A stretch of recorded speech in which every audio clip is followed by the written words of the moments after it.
Baik, assalamualaikum warahmatullahi wabarakatuh. Waalaikumsalam warahmatullahi wabarakatuh. Perkenalkan, nama saya Maulana Abdurrahman Indir. Kami dari kelompok 5 akan presentasi bahasa Indonesia. Untuk pemateri pertama yang akan disampaikan oleh Pak Korin, waktu dan tempat dipersilakan. Assalamualaikum warahmatullahi wabarakatuh. Waalaikumsalam warahmatullahi wabarakatuh. 1. Pengertian paragraf. Menurut paragraf adalah bagian bab dalam suatu karangan yang biasanya mengandung satu ide pokok dan tulisannya dimulai dengan garis baru. Sementara itu, menurut Goris Keraf, paragraf merupakan suatu kesatuan pikiran yang lebih tinggi dan lebih luas dari kalimat. Alinea juga merupakan himpunan dari kalimat yang saling berhubungan untuk membentuk sebuah gagasan. 2. Fungsi paragraf. Untuk mengekspresikan gagasan utama yang ingin disampaikan oleh penulis. 2. Untuk menjelaskan keseluruhan ide pokok dengan mudah, logis, dan sistematis. 3. Untuk menandai pergantian gagasan baru. Jika karangan tersebut memiliki lebih dari satu gagasan utama. 4. Untuk membantu pembaca memahami gagasan utama sebuah karangan. 5. Untuk memudahkan pengendalian variabel jika karangan berisi lebih dari satu variabel. Untuk membantu penulis menyusun dan mengembangkan ide yang akan ditulis dalam karangannya yang berhubungan dengan topik yang akan dibahas. 3. Persyaratan paragraf yang baik dan benar. 1. Kesatuan paragraf ialah semua kalimat yang membangun paragraf secara bersama-sama, menyatakan suatu hal atau suatu tema tertentu. Kesatuan ini di sini tidak boleh diartikan bahwa paragraf itu memuat satu hal saja. 2. Kepaduan atau koherensi adalah kelompokan hubungan antara suatu kalimat dan kalimat yang lain yang membentuk suatu paragraf kepaduan yang baik.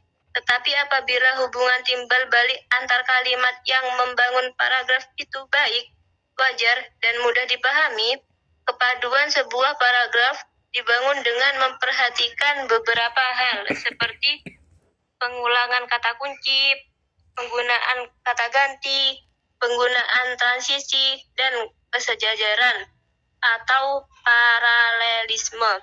3. Kelengkapan lah. Satu paragraf yang berisi kalimat-kalimat penjelas yang cukup untuk menunjang kalimat topik. Paragraf yang hanya ada satu kalimat topik dikatakan paragraf yang kurang lengkap.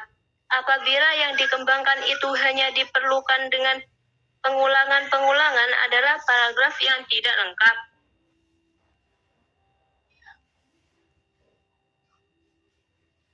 4. Jenis-jenis paragraf. 1. Paragraf naratif. Paragraf naratif adalah jenis paragraf yang menampilkan peristiwa secara kronologis dan memiliki alur gagasan yang pasti. Jenis paragraf ini biasanya digunakan sebagai media dalam teknik menulis yang menuntut penggambaran alur cerita yang runtut dan jelas. 2. Paragraf deskriptif. Paragraf deskriptif adalah jenis paragraf yang menggambarkan objek dalam teks dengan lengkap dan jelas hingga pembaca mendapat gambaran objek dengan nyata. 3. Paragraf ekspositif. Paragraf ekspositif adalah jenis paragraf yang menampilkan kejadian suatu peristiwa dengan tujuan menceritakan kembali atau reteller.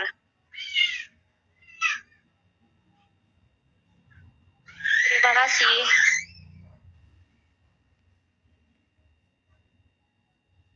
Oke, terima kasih untuk pertanyaan. Oke, langsung sesi pertanyaan. Silakan dari yang lain yang mau ditanyakan, silakan. Yang ingin bertanya.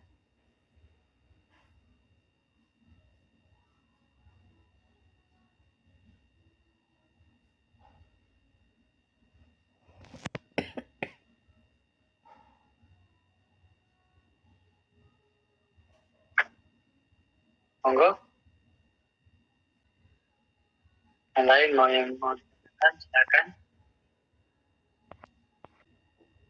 Monggo para audien.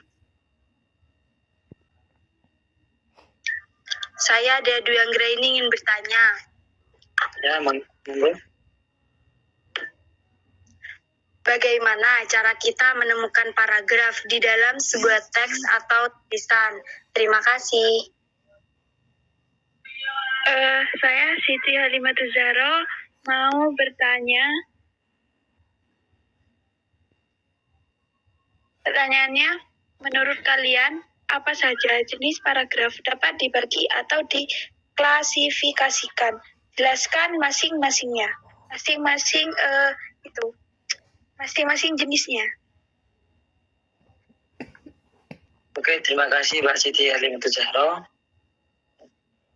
Yang lain monggo. Kita kaji 3 pertanyaan maksimal. Baik, saya akan menjawab pertanyaan dari Dea.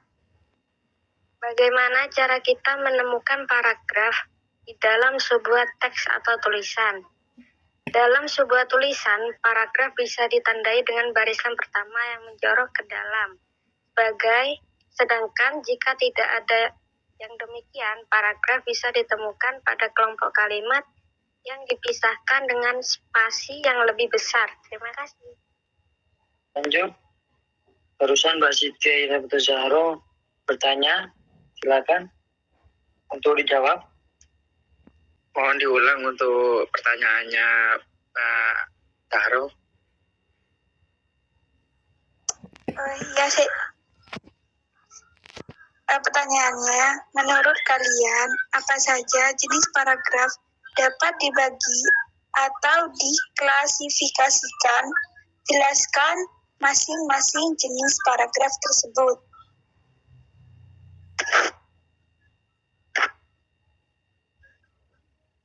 Oke, baik. Untuk pertanyaan dari Mbak Zahro, saya akan menjawab jenis paragraf dan pembagiannya dan klasifikasikannya. Jadi paragraf dapat diklasifikasikan menurut 3 hal, yaitu fungsi, letak gagasan utama, dan isinya. Jenis paragraf menurut fungsi adalah paragraf pembuka, isi, penutup, dan penghubung. Jadi jenis paragraf itu fungsinya ada di paragraf pembuka, isi, penutup, dan penghubung. Dan jenis paragraf berdasarkan letak gagasan yaitu paragraf reduktif, induktif, interaktif, dan campuran. Sedangkan jenis paragraf menurut isinya itu paragraf eksposisi, fungsi, persuasi, argumentasi, dan narasi. Mungkin kurang lebihnya seperti itu jawabannya Mbak Zahro. Ya, kurang lebihnya mohon maaf apabila ada kesalahan. Mungkin yang lain ada tinggal 1 pertanyaan. Monggo. Aku mau tanya, Mas. Ya, langsung masuk. Apa fungsi penting dari sebuah paragraf di dalam sebuah tulisan atau karangan? Bisa diulang? Agak pelan sedikit. Bentar. Apa fungsi penting dari sebuah paragraf di dalam sebuah tulisan atau karangan? Oke, terima kasih Mbak Putri. Oke. Langsung bisa dijawab. Baik. Apa fungsi penting dari sebuah paragraf di dalam sebuah tulisan atau karangan? Paragraf menjadi penanda pengalihan suatu gagasan ke gagasan lainnya. Dalam sebuah tulisan, keberadaan paragraf dapat memudahkan penulis dan pembaca mengembangkan topik utama ke dalam unit pikiran yang lebih kecil. Selain itu, paragraf juga membantu dalam pengekspresian gagasan dalam sebuah struktur yang logis. Terima kasih. Mungkin ada yang lain? Tanyakan lagi atau sudah selesai?